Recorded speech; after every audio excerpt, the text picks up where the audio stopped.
Chaque année, en avril, un groupe de scientifiques observe la faible lueur des astéroïdes qui passent près de notre planète. Une année, ils ont remarqué quelque chose de bizarre qui scintillait dans leur télescope. L'équipe s'attendait à ce que ce soit un énième astéroïde, mais ils ont fini par être très surpris car ce qu'ils ont découvert était une roche spatiale inhabituelle qui n'était pas constituée des minéraux qui composent habituellement les astéroïdes. Elle était faite de silicate, le matériau que l'on trouve principalement sur la Lune. Ils l'ont nommé Kamo'oalewa, un mot hawaïen qui signifie objet céleste vacillant. La roche ne correspondait à aucun astéroïde géocroiseur que les scientifiques connaissaient déjà. Au lieu de cela, ce morceau présentait un motif de lumière réfléchie similaire à celui des roches lunaires que les astronautes avaient rapporté des missions de la NASA. Ce fragment s'est avéré être un quasi-satellite, qui est une sorte d'astéroïde en orbite autour de notre planète et du Soleil. Il tourne autour de la Terre, sur une orbite irrégulière assez inhabituelle. C'est la raison pour laquelle tu ne peux le voir dans le ciel nocturne qu'une fois par an. Le fragment est aussi très timide. Il ne s'approche jamais de notre planète à moins de 14 millions de kilomètres. C'est presque 40 fois plus loin que la Lune. De plus, ce corps spatial se cache souvent dans l'ombre. Les scientifiques ont compris que l'objet ne restera pas longtemps sur cette orbite. Il est probablement arrivé à sa position actuelle il y a environ 500 ans et son orbite va probablement changer au cours des 300 prochaines années. Ce fragment n'est peut-être pas seul là-bas dans l'espace. Il existe au moins 3 autres objets géocroiseurs similaires qui pourraient tous provenir du même endroit. Les chercheurs ne sont pas encore sûrs de la nature de la roche, mais ils pourront en savoir plus sur cet objet spatial inhabituel s'ils envoient un vaisseau spatial pour collecter des échantillons et les rapporter sur Terre. C'est ce que l'agence spatiale chinoise prévoit de faire plus tard dans la décennie. La Lune est apparue au milieu du chaos et il existe plusieurs théories sur la façon dont cela s'est produit. La première affirme que la Lune n'était autrefois qu'un corps errant semblable à un astéroïde. Elle s'est formée quelque part dans notre système solaire. Un jour, elle s'est approchée trop près de la Terre et a été capturée par la gravité de notre planète. La deuxième théorie dit que notre planète tournait si vite qu'une partie du matériel s'est détachée et a commencé à tourner autour d'elle. L'un des plus gros morceaux était la Lune. La troisième théorie affirme que la Lune s'est formée au moment où notre planète traversait son propre processus de formation. Mais aujourd'hui, la théorie la plus largement acceptée est la suivante. Un jour, il y a très très longtemps, mais pas dans une galaxie très très lointaine, la Terre est entrée en collision avec une planète de la taille de Mars. Les débris et les nuages de poussière de la collision se sont rassemblés autour de notre planète et ont commencé à lui tourner autour. Finalement, ce que nous connaissons aujourd'hui comme la Lune s'y est formé. Les missions Apollo ont rapporté plus d'1 tiers de tonnes de sol et de roches de la surface lunaire. Ces roches ont montré que la Lune avait principalement les mêmes matériaux de construction que notre planète. Cela pourrait signifier qu'elles ont une histoire commune. Si la Lune s'était formée ailleurs et avait finalement été capturée par la force gravitationnelle de notre planète, elle aurait une composition différente. De même, si elle avait été créée en même temps que notre planète, ou si elle s'en était détachée, il y aurait les mêmes minéraux sur la Lune et sur la Terre. Mais les minéraux de la Lune contiennent moins d'eau. De plus, le satellite naturel de notre planète est riche en matériaux qui se forment rapidement à haute température. La Lune n'est pas le seul corps spatial du système solaire à avoir un passé mystérieux. Hippocampe est une lune de Neptune découverte en 2013. C'est la plus petite lune de cette géante glacée. Elle ne fait que 30 km de diamètre. Elle est très proche de Protée, la plus grande des lunes intérieures de Neptune. Les scientifiques pensent qu'Hippocampe s'est probablement formé à partir de débris après la collision de Protée avec une comète. Si Hippocampe était entré dans l'orbite de Protée depuis un autre endroit de notre système solaire, la plus grosse lune l'aurait avalée ou aurait fait fuir la petite lune. Mais Protée elle-même ne fait pas partie de la première génération de lunes de Neptune. Elle a été formée à partir des restes du tout premier système de lunes de la planète. Ces premières lunes ont été détruites lorsque Neptune a capturé Triton, actuellement la plus grande de ces lunes. La principale preuve que la collision était probable est le fait que Triton tourne autour de Neptune à l'envers par rapport aux autres lunes qui orbitent autour de la planète. Neptune a capturé Triton depuis la ceinture de Kuiper. C'est une zone remplie d'objets glacés et de débris rocheux rocheux qui s'étend au-delà d'Uranus. Cela signifie qu'Hippocampe est une lune de 3e génération. Le Soleil a également eu un passé turbulent. Notre étoile est apparue il y a environ 4,6 milliards d'années. Il est difficile d'étudier ses premiers stades de vie puisque cela s'est produit 50 millions d'années avant la formation de notre planète.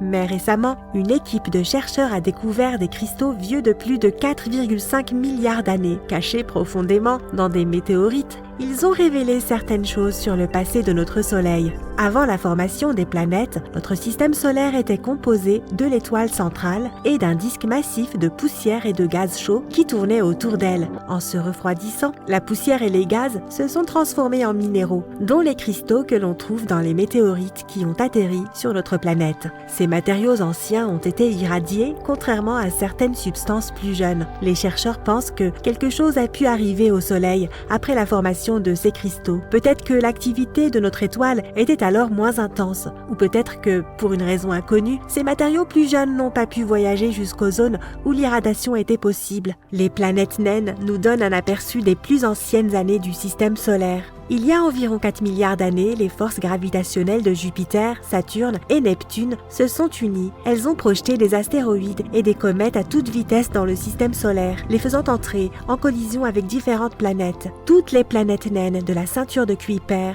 par exemple Pluton, Eris, Haumea, Makemake, ont leur propre lune qui se sont probablement formées après de puissantes collisions. Des débris glacés sur des orbites similaires à celles d'Haumea, par exemple, peuvent prouver la théorie d'une ancienne collision. Les débris qu'elle a créés n'avaient tout simplement pas assez d'énergie pour flotter loin de la force gravitationnelle de la planète naine.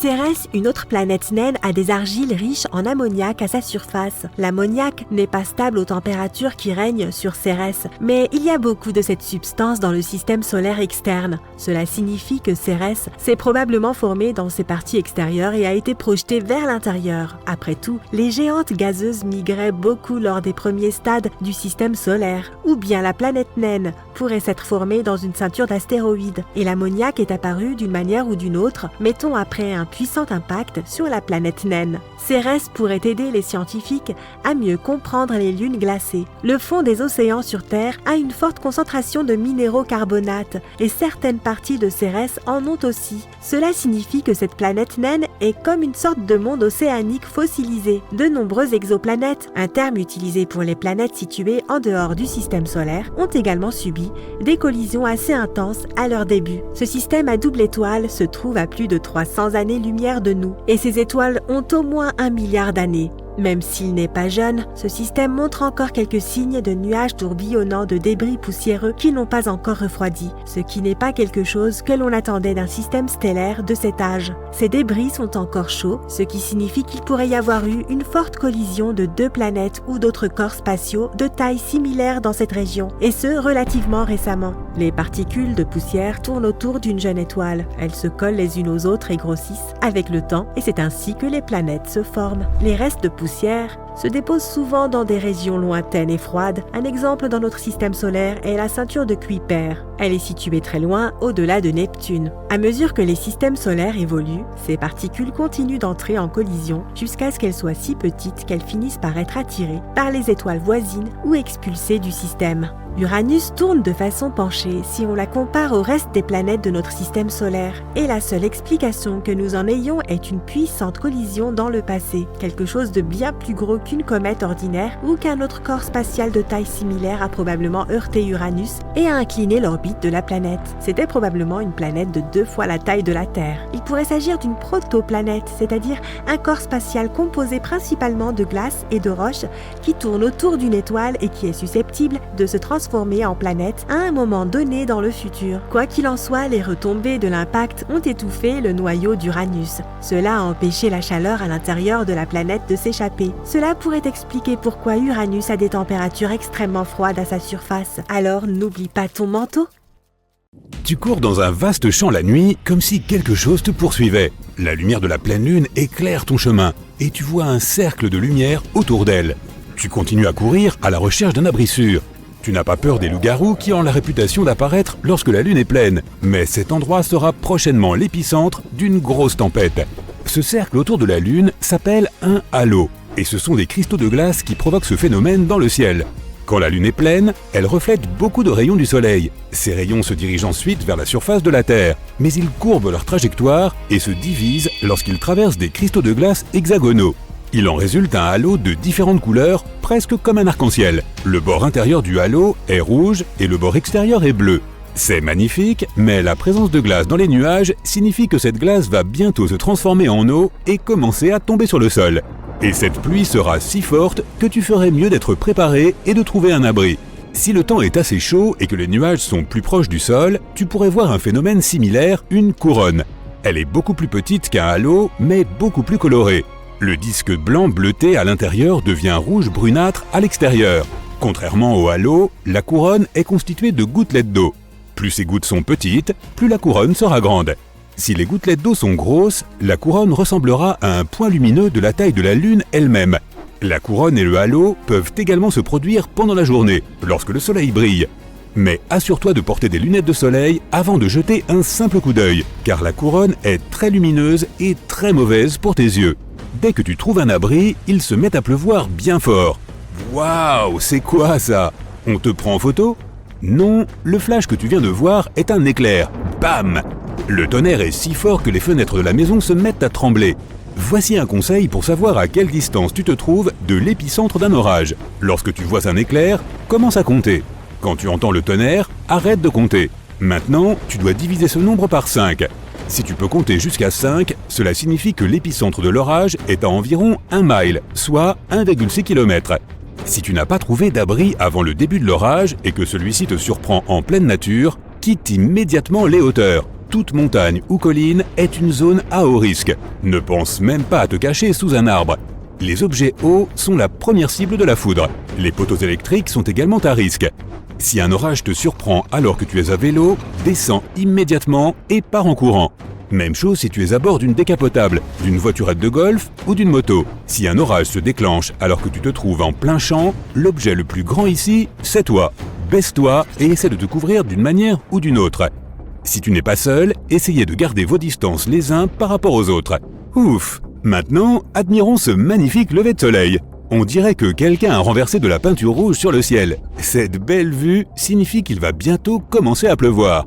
Si le ciel est rouge au lever du soleil, c'est parce que la zone de haute pression vient de passer devant toi et qu'elle est maintenant suivie d'une zone de basse pression avec une forte teneur en eau dans l'air. Alors prends un parapluie avec toi ou retourne dans ton lit bien douillet et reste au chaud. Souviens-toi du vieux dicton « rouge le matin, pluie en chemin ». Rouge le soir, espoir. Parfois, il est même possible de prédire la pluie en la sentant. C'est une question de molécules d'ozone. Les courants d'orage font descendre l'ozone de la haute atmosphère, et quand l'orage est sur le point de commencer, tu peux ressentir comme une sensation de propreté. C'est comme si tu venais de laver le sol à l'eau claire. Ton odorat devient plus sensible avant qu'il ne commence à pleuvoir. Ce n'est pas à cause de ton nez, mais à cause de l'air plus humide. Les fleurs vaporisent leur parfum, et les molécules d'eau s'y collent, le diffusant beaucoup mieux. C'est pourquoi les mêmes fleurs ont un parfum différent selon que tu les sens à l'extérieur ou dans une serre fermée et humide. Les plantes peuvent également t'aider à prévoir les changements de temps. Si tu touches l'herbe le matin et qu'elle est humide, cela signifie que ce sera une belle journée. Cette eau matinale sur l'herbe est la rosée. Elle apparaît au moment le plus froid de la nuit. Un ciel dégagé permet à la Terre de se refroidir un peu et les molécules de vapeur d'eau présentes dans l'air se transforment en liquide qui se déposent sur diverses surfaces. Regarde les feuilles sur les arbres de plus près. Parfois, elles sont à l'envers. Par exemple, les feuilles d'érable réagissent bien à l'augmentation de l'humidité avant la pluie. Leurs tiges deviennent très molles et le vent peut les retourner. Mais le meilleur indicateur est la pomme de pin. Les graines se trouvent à l'intérieur du cône, juste sous ses écailles. Le pin doit les garder aussi sèches que possible pour que le vent puisse transporter les graines au loin et que de nouveaux arbres puissent germer. Ainsi, lorsque le pin sent la pluie approcher, il donne l'ordre de fermer ses cônes. Les écailles se referment alors, protégeant les graines de l'eau. Et au lieu des présentateurs super ennuyeux des bulletins météo, tu peux suivre les animaux et les insectes. As-tu entendu le chant des grillons? Ce sera ton thermomètre pour aujourd'hui. Règle le minuteur sur 15 secondes et compte combien de fois les grillons gazouillent.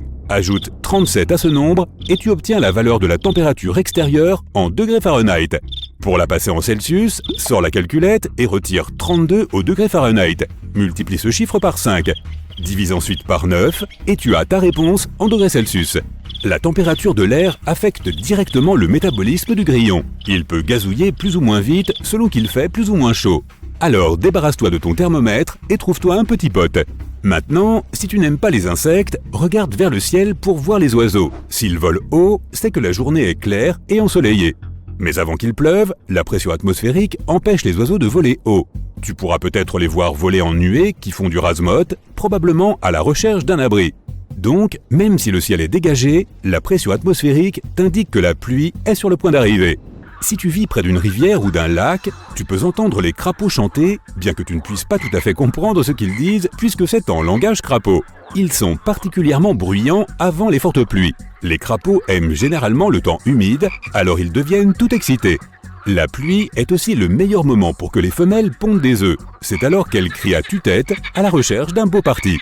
Aïe! Un moustique vient de te piquer.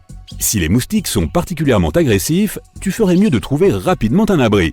Les insectes essaient simplement de manger davantage avant de ne plus pouvoir pendant la tempête. De plus, l'air chaud et humide nous fait transpirer davantage et nous devenons encore plus attirants pour les moustiques. Les insectes se rassemblent également en essaim avant un orage. Ils aiment l'humidité de l'air et commencent à tourner en rond dans une danse endiablée. Mais ensuite, ils disparaissent dans l'air. Cela signifie qu'il te reste 1 heure avant le début des fortes pluies.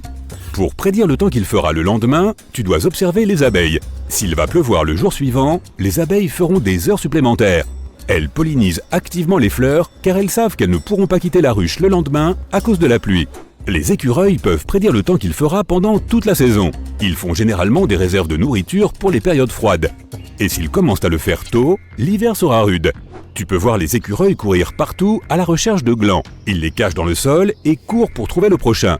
Les écureuils oublient souvent où ils planquent leur nourriture. Ces glands se transforment en petites pousses, du coup on a beaucoup de nouveaux arbres, tout cela grâce aux écureuils.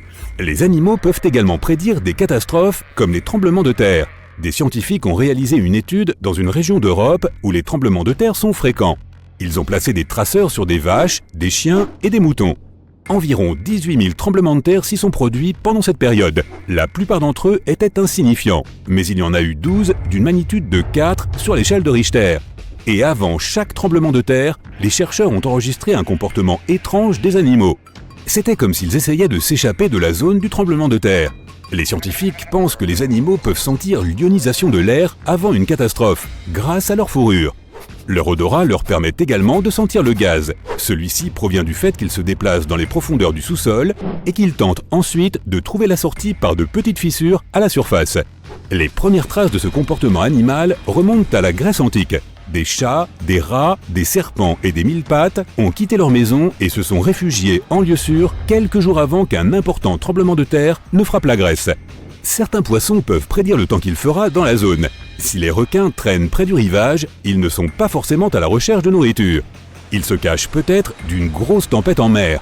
Le pire signe sur le littoral est quand toute l'eau commence à reculer brusquement.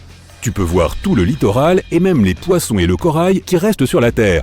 Fuis immédiatement la zone, car cela signifie qu'une énorme vague de tsunami est sur le point d'arriver ici et va tout emporter sur son passage. Ceci se passe dans un futur proche. Nous avons fait la plus grande découverte spatiale de l'histoire. Toute la population de la Terre lève les yeux vers le ciel pour voir le plus formidable spectacle astronomique de tous les temps.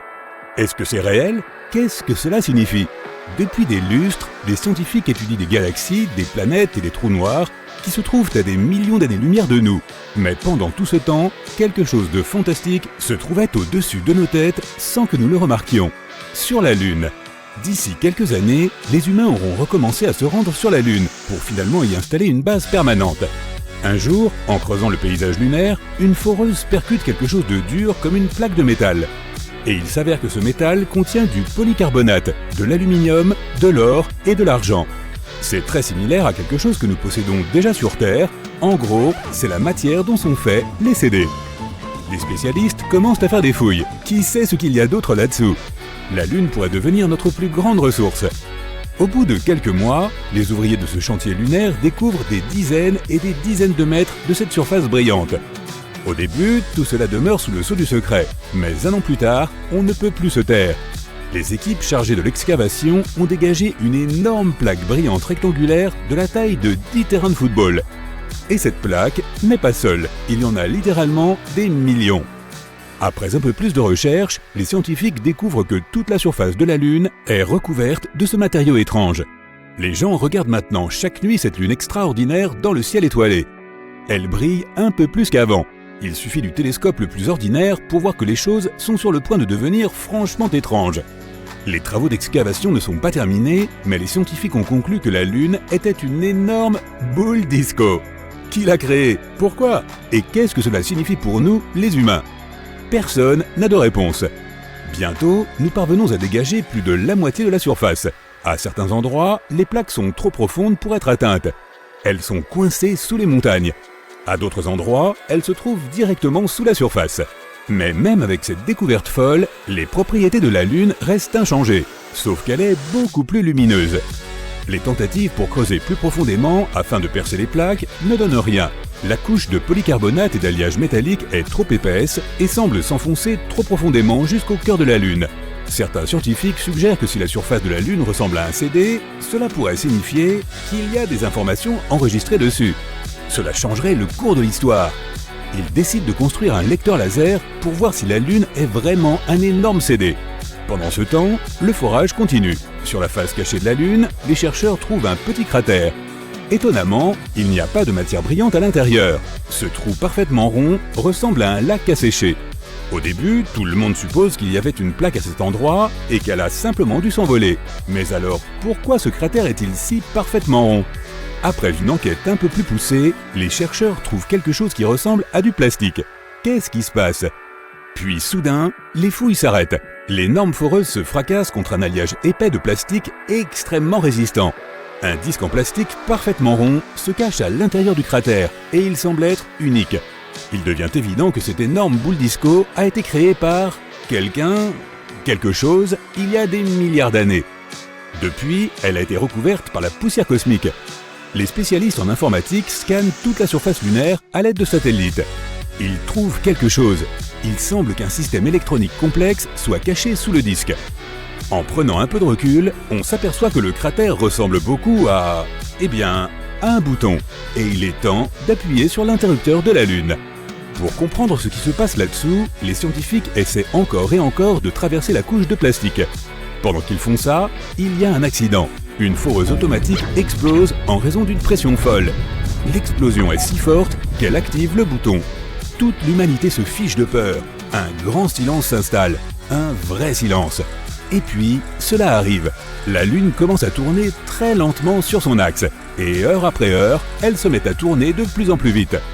On se dépêche de faire descendre tout le monde de la Lune, car bientôt, elle tournera trop vite pour qu'on puisse en décoller en toute sécurité. Des tas de gens traversent la moitié de la planète en avion jusque là où il fait nuit pour voir ce qui se passe sur la Lune. Toutes les chaînes de télévision, les sites web, les blogs, les vlogs, les flux en direct, tout le monde diffuse les mêmes images. Celles de l'immense boule disco dans notre ciel. La Lune commence à tourner si vite que la roche et le sable détachés de sa surface sont éparpillés dans toutes les directions. Certains de ces débris lunaires tombent sur la Terre en une incroyable pluie de météores. La Lune tourne de plus en plus vite. Elle ressemble maintenant vraiment à une boule disco. Le ciel nocturne est éclairé de brillants rayons blancs. C'est du jamais vu. Les gens sont en extase, émerveillés, envoûtés. Mais quelques instants plus tard, l'humanité entière sombre dans une peur profonde. Les astronomes signalent que la Lune s'approche de la Terre. Lorsqu'elle sera trop près, la gravité de la planète la détruira et la boule disco géante viendra s'écraser sur nous. D'heure en heure, la Lune grossit dans le ciel nocturne. On fait état d'inondations dans le monde entier. Les gens dépoussièrent leurs bunkers souterrains et se réfugient à l'intérieur. Nous n'avons pas le temps de faire exploser la Lune avec une fusée ou un autre truc dans ce genre. C'est peut-être la fin. La Lune se rapproche de plus en plus de l'atmosphère terrestre, puis elle s'arrête et plus rien ne se passe. Incroyable! La boule disco n'est pas affectée par la gravité de notre planète. Une forme de technologie ancienne à l'intérieur de la Lune vient de nous sauver du désastre. Puis, un son assourdissant retentit dans le ciel nocturne. Il provient de la boule disco. L'onde sonore désintègre tous les nuages. On dirait un rugissement, une basse assourdissante qui fait trembler le sol. C'est impressionnant, effrayant. Mais ensuite, un rythme commence à se faire entendre dans ce mur de son. Impossible! La Lune émet de la musique. puis, certaines plaques commencent à changer de couleur. Elles deviennent violettes, roses, bleues, vertes, c'est fou! Les rayons colorés dansent sur la surface de la Terre et ça donne à tout le monde une énergie folle. On a tous envie d'être dehors, avec des amis, des voisins, n'importe qui. Un instant, tu te tiens sous une lueur verte et une seconde plus tard, tout ce qui t'entoure s'illumine de rose. L'incroyable spectacle de lumière suscite une immense envie de danser en chacun. Des DJ du monde entier s'associent pour enregistrer un tout nouveau son qui viendra se mêler à la musique de la Lune. Ils l'appellent MLB, le Moonlight Beat. Les gens du monde entier sortent dans les rues et donnent le coup d'envoi de la plus grande fête jamais organisée. Les scientifiques pensent maintenant qu'il y a des milliards d'années, notre planète était habitée par des êtres intelligents et immenses de la taille du mont Everest. Ils voulaient faire la fête et ont entrepris de créer une énorme boule disco. Puis ces créatures sont parties sur une autre planète, on commençait à être un peu à l'étroit sur Terre. Et la boule disco a tout simplement été oubliée. Au cours des millions d'années qui ont suivi, la poussière et la roche l'ont recouverte complètement. Pendant plusieurs mois, la Lune continue de tourner et les DJ se relaient aux platines. Les gens commencent à en avoir un peu marre de tout ça. Ils veulent un peu de silence et un ciel étoilé paisible. Ça suffit avec cette boule disco scintillante. L'humanité commence à souffrir d'insomnie et de vertige. Tous les avions sont cloués au sol car ces flashs de couleurs vives empêchent les pilotes de voir correctement. Malheureusement, personne ne sait comment éteindre ce truc et il est impossible d'étudier le problème car la Lune tourne vraiment trop vite. Mais cela se résout tout seul. La boule s'arrête un jour d'elle-même et retourne sur son orbite. Il est possible qu'elle soit simplement à court de batterie. Les gens ne sont pas vraiment pressés de la réactiver, mais ils laissent des instructions détaillées à leurs descendants au cas où ils voudraient organiser une énorme fête mondiale.